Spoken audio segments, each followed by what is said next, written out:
ఈరోజు రివ్యూలో కొన్ని నిజాలు, కొన్ని హార్ష్ నిజాలు, ఇంగ్లీష్ తెలుగు మిక్స్ అయింది కదా, బాగుంటుంది. సో ఆ హార్ష్ నిజాలు నేను చెప్పబోతున్నా. సో మీరు వినే ముందు గుండె ధైర్యం చేసుకొని లైక్ చేసుకోవటండి. మీకు ఒకవేళ ఎక్కడైనా నచ్చకపోతే ఆ నిజాలు అప్పుడు డిస్లైక్ చేయండి, బట్ ముందు లైక్ చేయండి సో దట్ మనకు మోటివేషన్ వస్తుంది నిజాలు చెప్పడానికి. అలాగే కుదిరితే హైప్ ఆప్షన్ ఇవ్వండి. సబ్స్క్రైబ్ చేయకపోతే ఇట్స్ వర్త్ టు సబ్స్క్రైబ్.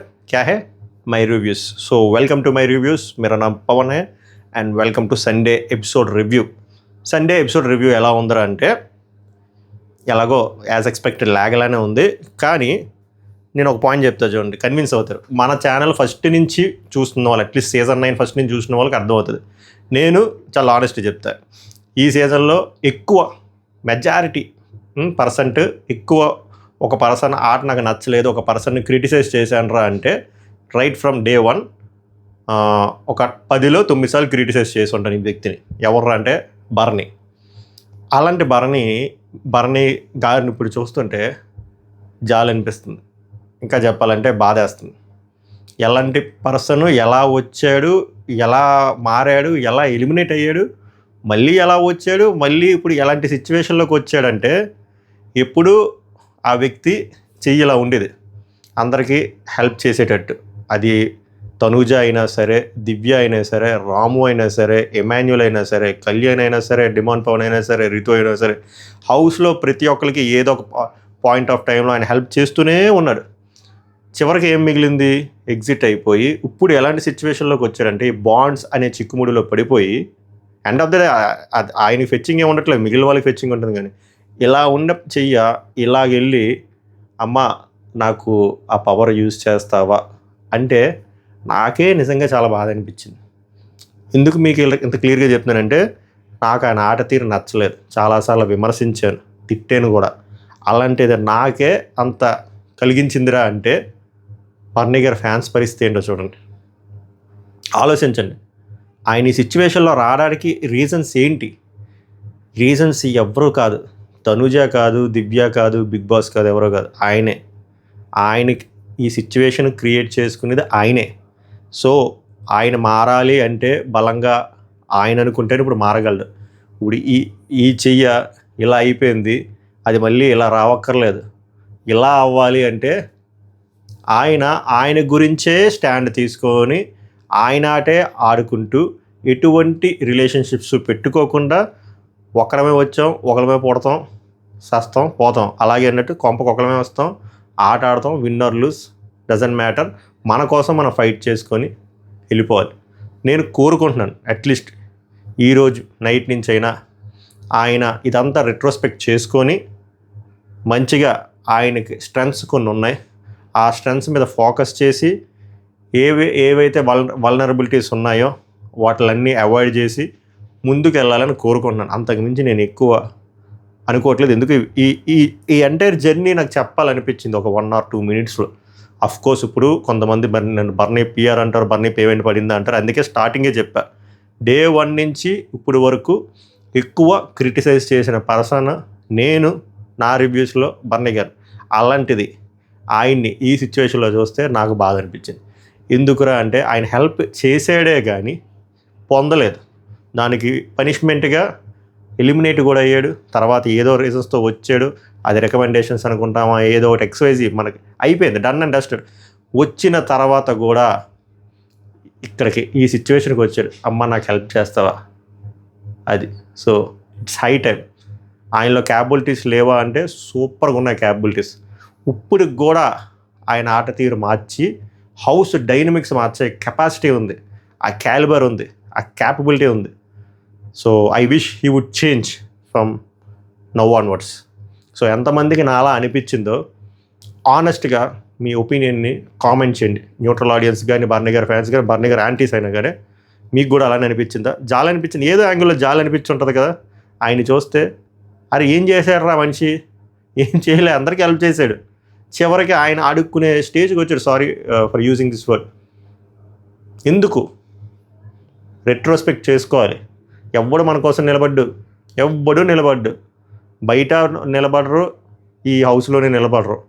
అది ఆయన తెలుసుకుంటారని కోరుకుంటున్నా. ఎంతకుమించి నేను లాగ్ తెలుసుకోలేదు. బట్ ఫస్ట్ ఈ పాయింట్నే నాకు అడ్రస్ చేయాలనిపించింది, ఎందుకంటే నాకు కొంచెం బాగా ఒక అది ఆ ఎమోషన్కి నేను పేరు పెట్టలేను కానీ నేనేమి టిల్ట్ అవ్వను, బట్ చెప్తున్నాను న్యూట్రల్ వేలో అని చెప్పాను అందుకే మొత్తం.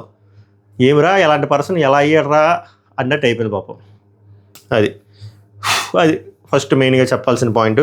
నెక్స్ట్ ఈ ర్యాంకింగ్స్ అంటారా, ట్రోఫీ ఎవరికి వెళ్తుంది, ఎగ్జిట్ ఎవరికి వెళ్తుంది అంటే ఎగ్జిట్ మీద అంత నాకు పసలేదు, కానీ ట్రోఫీ ఎవరికి వెళ్తుంది అనేది ఎందుకురా ఇన్ని ఇన్పుట్లు ఇచ్చిన తర్వాత కూడా మళ్ళీ ఎందుకు ఆ గేమ్ అంటే, ఒకటి అది రెండు రకాలుగా అనుకోవచ్చు మనం. ఒకటి మనకి మేనేజ్మెంట్ కానీ బిగ్ బాస్ వాళ్ళు మనకి ఇండైరెక్ట్గా చెప్పేస్తున్నారు ఈ సీజన్ వీళ్ళిద్దరి మధ్యలోనే ఉండబోతుందని. ఇంకొకటి ఆ రిజల్ట్స్ చూసి మిగిలిన కాంపిటీటర్స్ ఎవరైతే ఉన్నారో వాళ్ళు గేర్లు మార్చుకొని ముందుకు రావాల ద్వారా అని ఇంకో ఇండికేషన్ ఇస్తున్నట్టు. రెండిట్లో ఏదైనా అవ్వచ్చు.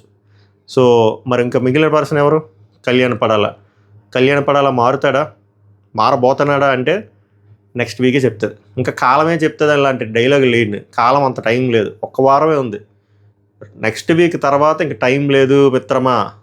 తర్వాత 11th వీక్ వచ్చేసరికి ఫ్యామిలీ వీక్, తర్వాత eviction free, ticket to finale, vote appeal, grand finale. So ఏదైనా జరగాలి, ఏదైనా మారాలి అంటే ఇప్పుడు కళ్యాణ్ పడాలకి ఎందుకు అంత పుష్ ఇచ్చారు అనుకుంటున్నారు మీరు ఏమనుకున్నారు చెప్పండి. నా అభిప్రాయం నేను చెప్తే అక్కడ ఏం లేదు కదరా. కళ్యాణ్ పడాలి ఎందుకు అంతలా లేపారు? తన క్యారెక్టర్ మంచిది, మనసు మంచిది. ఎందుకురా అంటే కళ్యాణ్ పడాల మీద హోప్స్ లేవు. కళ్యాణ్ పడాలకి హోప్స్ లేవు రిటర్న్గా. ఆ మనోడు సెకండ్ పొజిషన్లో ఉన్నాననే విషయం కూడా తెలియట్లేదు అక్కడ. సో ఫస్ట్ అరే బాబు లే, నీకు ఉంది మ్యాటరు, నువ్వు లెగు అని చెప్పి కొంచెం మోటివేట్ చేయడం కోసం అలా మోటివేట్ చేశారని నాకు అనిపించింది. మీకేమనిపించింది చెప్పండి. నాకు రీజను అలా అనిపించింది. అలా ఎక్స్ట్రా పుష్ చేస్తే forget about rivalry with Tanuja, forget about rivalry with Emmanuel.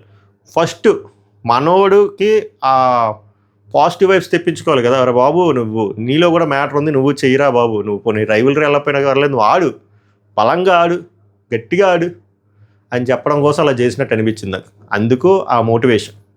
నా అభిప్రాయం, మీ అభిప్రాయం ఏంటో చెప్పండి.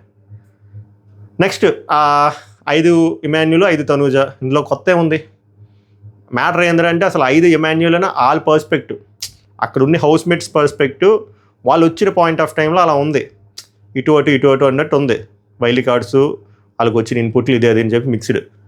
మ్యాటర్ ఏంటంటే ఇప్పుడు కొంచెం హార్ష్గా ఉంటుంది ఇమాన్యుయల్ ఫ్యాన్స్కి 99% ఫస్ట్ పొజిషన్కి లేదు ఛాన్స్. అది ఎవరెవరో చేయలేదు. దానికి సేమ్ బర్నీ గారు లాగే ఆ సిచ్యువేషన్ ఇమాన్యుయలే తెచ్చుకున్నాడు. ఒక్క మాట చెప్పండి, మీరు ఏమనంటే కావాలని ఆటలు ఆడేస్తారా భయ్యా, ఆటలు వదిలేస్తారా ఆడకుండాను, కావాలనే నామినేషన్స్లో గొడవ పెట్టుకొని వెళ్తారా అంటే కాదు. దేర్ ఈజ్ ఎ వే. అది ఇమాన్యుయల్కి తెలుసు. ఇమాన్యుయల్ లాంటి ప్లేయర్కి తన నామినేషన్స్లో తెచ్చుకోవడం అనేది జుజుబీ మ్యాటర్. తనకు తాను ఆ వారం కెప్టెన్ అవ్వకుండా ఉండడం కూడా జుజుబీ మ్యాటర్. ఎలాగోలా అయినా సైడ్ అయిపోవచ్చు, మంచితనం మీద కూడా ఆయన సైడ్ అయిపోవచ్చు. కానీ ఇమాన్యుయల్ ఎందుకు చేయట్లేదు అంటే ఇమాన్యుయల్కి ఒక భయం పట్టుకుంది. తనూజ ఫస్ట్ పొజిషన్ అని తెలిసిపోయింది. తనూజకి ఎదురెళ్తే అందరూ ఎలిమినేట్ అయిపోతున్నారని అర్థమైంది. తనూజతో మళ్ళీ నేను ఎగెన్స్ట్కి వెళ్ళి నా సెకండ్ పొజిషన్, థర్డ్ పొజిషన్ కూడా పోగొట్టి నేను టాప్ 5లో కూడా లేకుండా ఉంటే నా క్రెడిబిలిటీ పోతుందని భయం ఉంది. సో దట్ ఫస్ట్ పొజిషన్లో కాకుండా సెకండ్, థర్డ్ పొజిషన్ గేమ్ చేసుకొని టాప్ 5 వెళ్ళి టాప్ 2, 3కి వెళ్ళి తర్వాత ఒకవేళ అక్కడ షేర్ వస్తే తీసుకొని వెళ్ళిపోదాం అనే మైండ్ సెట్లోనే ఉన్నాడు తప్ప, అరే స్వామి నీకు మ్యాటర్ ఉంది, నీకు విన్నర్ అయ్యే లక్షణాలు పుష్కలంగా ఉన్నాయి, నీకు ఆ కెపాసిటీ ఉంది, నీకు ఆ క్యాపబిలిటీ ఉంది అనే విషయాన్ని మర్చిపోయాడు. అది గుర్తు చేయడం కోసమనే ఈ కాన్సెప్ట్ పెట్టారని నాకు అనిపించింది. So that he will get ఆ మోటివేషన్. కళ్యాణ్కి ఎలాగైతే వచ్చి ఉంటుందో నాకు సార్ ఇచ్చినప్పుడు, ఇప్పుడు ఇమాన్యుయల్ కూడా అరే అన్ని మంచి మాటలు ఒక 5 హౌస్మేట్లు నీ గురించి అంత గొప్పగా పొగిడారు, నిన్ను ఎంటర్టైనర్ అంటున్నారు, నిన్ను ఆల్రౌండర్ అంటున్నారు, నువ్వు చాలా లాజికల్గా ఆలోచిస్తావు అంటున్నారు, నీ ఆర్గ్యుమెంట్ స్కిల్స్ బాగుంటాయి అంటున్నారు, నువ్వు ధర్మం వైపు ఉంటావు అంటున్నారు. ఇన్ని మంచి మాటలు జరగలేనివి కదా, జరిగినవే కదా, అయ్యవే కదా చెప్పారు.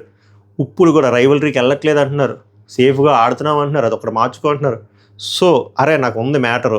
నాగార్జున గారు ఏం చెప్పారు, ఇంకా నువ్వు కానీ నామినేషన్స్లోకి రాకపోతే నీకే బిస్కెట్ అవుతుంది, హిస్టరీ ఏం చెప్తుందో తెలుసు కదని చెప్పి బ్యూటిఫుల్ ఇండికేషన్స్ ఎందుకు ఇచ్చారంటే నెక్స్ట్ వీక్ తర్వాత దాని తర్వాత నువ్వు నామినేషన్స్లోకి రా, భయపడక, నీకు ఓట్ బ్యాంక్ ఉంది, జనాలకి అట్లీస్ట్ లాస్ట్ 3 వారాలైనా అలవాటు చేయి, సేఫ్ గేమ్ ఆడక, రైవల్రీ ఒకవేళ వస్తే మెయింటైన్ చేయి, అండ్ నీ ఆట నువ్వు యాస్టీస్గా కంటిన్యూ చేయి అని చెప్పారు.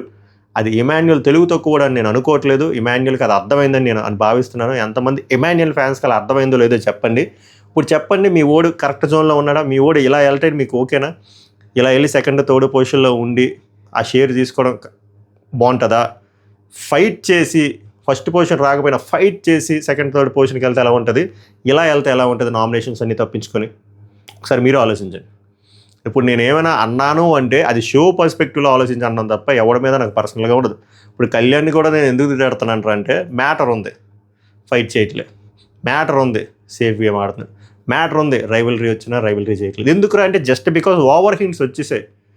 తనూజ ఫస్ట్ పొజిషన్లో ఉంది, చాలా దారుణమైన ఓటింగ్ పడుతుంది, తనూజకి ఎదురెళ్తే భస్మం అయిపోతారా అనే పర్సెప్షన్లో గెలిపారు. పర్స్పెక్టివ్ కూడా కాదు, there is a difference between perspective and perception. ఆ బిలీఫ్లో గెలిపారు. ముందు ఆ బిలీఫ్లో నుంచి బయటకు వచ్చి రియాలిటీలోకి రావాలి. మనలో కూడా మ్యాటర్ ఉంటుంది. మీకు ఇప్పుడు ఈ రివ్యూ మీకు కొంచెం మోటివేషనల్గా ఉంటుంది, తప్పులేదు. అక్కడ మనం తీసుకోవాల్సింది అదే. ఈరోజు ఎపిసోడ్లో నా అనాలిసిస్ మీకు చెప్తాను అంతే. So Kalyan and Emmanuel, it's high time to change their gears from second gear to fifth gear. Already అక్కడ తనూజ ఫిఫ్త్ గేర్లో ఉంది. అది అందుకోవాలంటే ముందు మీరు గేర్లు మార్చండి. గేర్లు మార్చుకుంటే సెకండ్ గేర్లోనే 150 స్పీడ్కి వెళ్తా అంటే అలాగా బండి షెట్కి వెళ్ళిపోద్ది. అది మ్యాటర్. ఇంకా తనూజ గారి గురించి అంటారు, ఆ 5 వచ్చాయి, 5 కాదు 6 వచ్చినా కూడా ఆశ్చర్యపోరు. అక్కడ హౌస్లో వాళ్ళందరికీ తెలుసు, ఇంక్లూడింగ్ తనూజ గారికి కూడా తెలుసు ఆమె ఫస్ట్ పొజిషన్లో ఉన్నారని. ఆమె చేయాల్సింది ఆమె నీట్గా ఒక గేమర్లా నీట్గా ఆడుకుంటూ వెళ్ళిపోతుంది. తనకి ఎవరైనా ఎదురెళ్తే అక్కడికక్కడ గొడవ ఆడేసి వాళ్ళని ఇటు పక్క ఆమె టీంలోకి తెచ్చేస్తుంది, సప్రెస్ చేసేస్తుంది, సెట్. ఏదైనా కంటెంట్ కావాలన్నాడు మంచిగా కంటెంట్ క్రియేట్ చేస్తుంది, ఏడుపు కావాల్సినప్పుడు ఏడుపు వస్తుంది. అన్నీ ఆమె సీరియల్ పర్ఫార్మెన్స్ నచ్చిన వాళ్ళు బొచ్చుడు మంది ఉన్నారు. అది కనెక్ట్ ఆల్రెడీ అయిపోయారు, అది కంటిన్యూ అవుతుంది. నేను ఇందులో తనూజది ఏం తప్పట్టట్లేదు. మిగిలిన వాళ్ళు ఆడాలి కదా, మిగిలిన వాళ్ళు ఎదురెళ్ళాలి కదా, ఎందుకు అంత భయపడుతున్నారు? ఏమైంది, పోయేది ఏముంది అది. సో ఓవరాల్గా ర్యాంకింగ్లో నాకు అర్థమైంది అది. అండ్ ఆ ఎగ్జిట్లో మీకు అర్థమైపోయింది కదా, సాయికే వచ్చింది, సాయి ఎలిమినేట్ అయిపోయాడు. తర్వాత బర్నీ గారు వచ్చారు. బర్నీ గారి సిచ్యువేషన్ గురించి ఫస్ట్ 4 నిమిషాలు ఎందుకు చెప్పాను అంటే, ఎక్కడున్నాడు, ఎక్కడికి వచ్చాడు. దివ్య వచ్చినప్పుడు ఫస్ట్ పొజిషన్లో పెట్టండి, బట్ ఆ టైంలో మరీ లీస్ట్లో లేడు, ఆయన మిడ్ రేంజ్లో ఉన్నాడు, 3rd 4th మంచి ఓటింగే పడుతుంది. యాడున్నాడు దివ్య వచ్చినప్పుడు, ఇప్పుడు ఎక్కడికి వచ్చాడు? ఒక one of the main reason Divya కూడా, అది దివ్య మనస్సాక్షికి కూడా తెలుసు, దివ్య ఫ్యాన్స్కి కూడా తెలుసు, వాళ్ళు ఒప్పుకోరు. అది ఇంకా గౌరవ్ అంటారా, గౌరవ్కి అది వేకప్ కాల్. గౌరవ్కి ఆ క్యాపబిలిటీ ఉంది, కానీ లైవ్ చూసిన వాళ్ళకి అర్థమవుతుంది గౌరవ్ ల్యాగ్ ప్రో మ్యాక్స్లో బిహేవ్ చేస్తాడు. ఆ నస ఎక్కువ ఉంటుంది, ఆ నస తగ్గించాలి. అండ్ ఆ క్లారిటీ ఆఫ్ థాట్ మిస్ అవుతుంది, అది తెచ్చుకోవాలి. దివ్య ఏదైతే చెప్పిందో, ఈ doesn't have any clarity regarding that stone. ఉంటే ఈ వుడ్ హ్యావ్ చూజన్ దట్. ఖచ్చితంగా రెబల్స్ దగ్గర యూజ్ చేసేవాడు లేదు. కరెక్ట్ పాయింట్ చెప్పింది దివ్య. అది నాకు నచ్చలేనిది ఏంద్రా అంటే, ఇప్పుడు ఈ సీజన్ అంతా జరుగుతుంది అదే, ఒక స్పెసిఫిక్ పీపుల్ని ఫోర్స్డ్గా లేపుతున్నారు. ఒక స్పెసిఫిక్ పీపుల్కి వాళ్ళు నిజంగా షోకి కాంట్రిబ్యూట్ చేసినా కూడా ఏం చేయట్లేదు. ఒక ఎగ్జాంపుల్ ఇస్తా, దీనికి మళ్ళీ మీరు డిమాండ్ పవన్ పిఆర్ అన్నా నాకు ఫరక్ పడదు. కానీ ఇప్పుడు సుమన్ శెట్టికి స్పెషల్గా ఎన్ని వీడియోలు వేస్తారు ప్రతి వారం. ఈరోజు ఆ పాలు తాగిన దానికి వీడియోలు వేసి ఫోర్స్డ్గా నవ్వుకున్నారు. వెరీ గుడ్, ఆడాడు, రెబల్ అయ్యాడు, గెలిచాడు కాబట్టి లేపారు. గుడ్. ఇప్పుడు ఒక 2 వారాలు వెనక్కి వెళ్తే డిమాండ్ పవన్ కూడా బాగా ఆడాడు, ఒక మనిషి ఇద్దరు నాపాడు. అలాంటి ఎప్పుడైనా ఇలాగ స్పెషల్ వీడియోలు వేసి ట్రిబ్యూట్ ఇచ్చారు సార్? ఎందుకు ఓన్లీ స్పెసిఫిక్ సెట్ ఆఫ్ పర్సన్స్కే మీరు ట్రిబ్యూట్లు ఇస్తున్నారు? అది కూడా సెలబ్రిటీస్కే ట్రిబ్యూట్ ఇస్తున్నారు. ఏనాడైనా ఒక కామనర్కి ఇలా ట్రిబ్యూట్ ఇచ్చారు అలా ఆడిన దానికి? లేదు, కామనర్కి ఏవీ వేయట్లేదు మీరు. అలా ఉంది పరిస్థితి. ఇలాంటివి చూసినప్పుడు ఆడియన్స్కి చికాకు దొబ్బుతుంది. చికాకు దొబ్బాలు ఎలా కోరుకుంటారా అంటే, కామనర్లు గెలిస్తే బాగుందనే మైండ్ సెట్లోకి ఒక సెట్ ఆఫ్ ఆడియన్స్ వెళ్ళిపోయారు. ఇంకొక set of audience Tanuja fans, ఇంకో set of audience Emmanuel fans. So ఏదైతే సెట్ ఆఫ్ ఆడియన్స్ కామనర్స్ గెలిస్తే బాగుంటుందనే మైండ్ సెట్లోకి వెళ్ళిపోయారో వాళ్ళని హెవీగా డిసప్పాయింట్ చేస్తుంది కళ్యాణ్ పడాలా అండ్ డిమాండ్ పవన్. ఎందుకురా అంటే వాళ్ళు కోరుకుంటున్నారు వీళ్ళు విన్ అయితే బాగున్ను, కామన్వెల్త్ వీళ్ళలో క్యాలిబర్ ఉందని. బట్ వాళ్ళు ఏందిరా అంటే ఎదురెళ్ళట్లే, సేఫ్ గార్డ్కి వెళ్ళిపోతున్నారు. వాళ్ళ పవర్, వాళ్ళ స్ట్రెంత్ వాళ్ళు తెలుసుకోవట్లేదు. అది దరిద్రం ఈ సీజన్కి. అండ్ ఇంకోటి, తనుజ గారి మీద ఎప్పుడైనా నాగార్జున గారికి కొంచెమైనా సీరియస్ అవ్వడం చూసారా? లేదు. ఈరోజు కూడా ఆ నామినేషన్ ప్రక్రియకి విరుద్ధంగా చేసిన విషయం కూడా ఆయన నవ్వుతూ చెప్పుకొని వెళ్ళిపోయాడు రామోది. అదే డిమాండ్ పవన్ కానీ కళ్యాణ్ పడాలా కానీ ఏదైనా కామనర్ చేస్తే దాన్ని భూతద్దంలో పెట్టి రచ్చ చేసి క్లాస్ వీకేవారు. అదే చెప్తున్నా, వాళ్ళకి ఒక ఉంటుంది రూల్, వీళ్ళకి ఒకలా రూల్ ఉంటుంది. దీనికి మళ్ళీ కొంతమంది ఇంటలెక్చువల్ పర్సన్లు వచ్చి ఏమంటారు అంటే, అలా చేయడం వల్లే జనాలకు కోపం వస్తుంది బ్రో, అప్పుడు ఆడియన్స్ కామనర్స్ వైపు షిఫ్ట్ అవుతారంటే. షిఫ్ట్ అయ్యి ఏం పీకాలి? వాళ్ళకి ఏమైనా స్కోప్ వస్తుందా? స్కోప్ వస్తే వాళ్ళు ఏమైనా యూటిలైజ్ చేస్తున్నారా? నాకు దానికోసం చేస్తున్నట్టు అనిపించట్లేదు. నిజంగానే ఆమెనేం అనకూడదని ఫిక్స్ అయ్యారు ముద్ద మందారం గారిని. No offence to Tanuja fans, but ఆమె చేసిన పనికి వేరే వాళ్ళు చేస్తే టోన్ వేరేలా ఉంటుంది, ఆమెకి మాత్రం సాఫ్ట్ మామూలు సాఫ్ట్ కాదు, అల్ట్రా సాఫ్ట్. అది నెక్స్ట్ ఇంకా మాట్లాడుకునే విషయాలు ఏమైనా ఉన్నాయా? దివ్య తను యాక్చువల్గా చాలా డిస్కషన్ అయిందంటే అది లేపేశారు. ఓవరాల్గా నేను ఆ ఇష్యూ జరిగినప్పటి నుంచి ఒకటే పాయింట్ చెప్పాను, కావాలంటే ఆ వీడియోలు అదే పబ్లిక్ మోడ్లో ఉన్నాయి, thumbnail కూడా అలానే ఉన్నాయి. నేనేం చెప్పాను, దివ్య చేసినది ఫౌల్ కాదు, స్ట్రాటజీయే. కొన్ని స్ట్రాటజీలు ఎలా ఉంటాయంటే 100%లో 90% నచ్చుతుంది, 80% నచ్చుతుంది, 70% నచ్చుతుంది. కొన్ని 10% నచ్చుతుంది, మిగిలిన 90% నచ్చదు, అంటే బ్యాక్ ఫైర్ అవుతుంది. అలాంటి స్ట్రాటజీ ఆమె సెలెక్ట్ చేసుకుంది. ఏంటంటే అది మోర్ దాన్ ఇమాన్యుల్ గెలిపించేదానికంట పర్సనల్గా వెళ్ళి తనూజని రిమూవ్ చేసేటట్టే ఉంది ఆ స్ట్రాటజీ.